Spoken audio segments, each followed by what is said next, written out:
Giniit ng militar na hindi sila sasali sa anumang destabilisasyon at walang mga... Wala tayong asahan ngayon sa mga militar kasi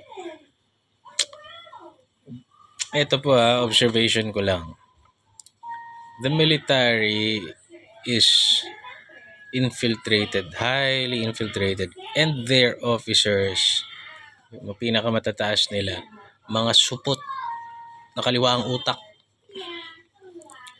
That guarantees the powers of these crocodiles.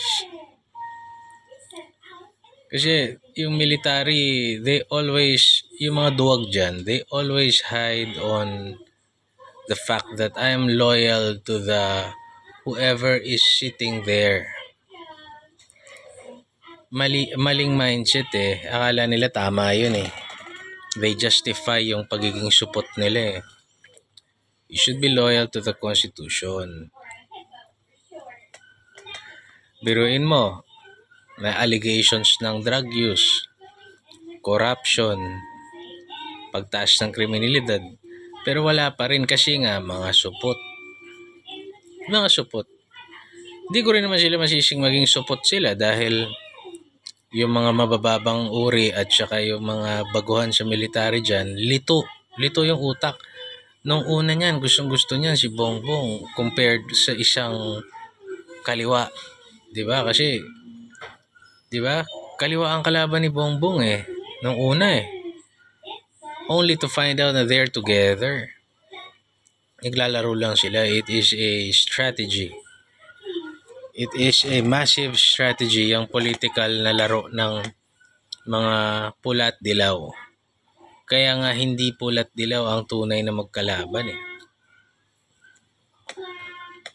Ngayon lumilitaw yung taong bayan, yung totoong taong bayan na is behind the Dutertes. Yun yung simbolo na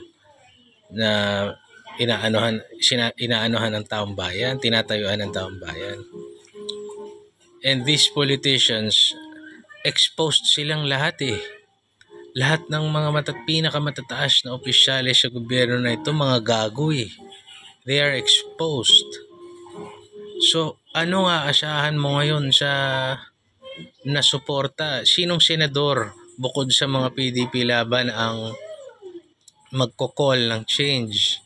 Sino sa mga congressman? Yung House of Congress, sige, Kiko Barsaga lang yung maingay na lumalaban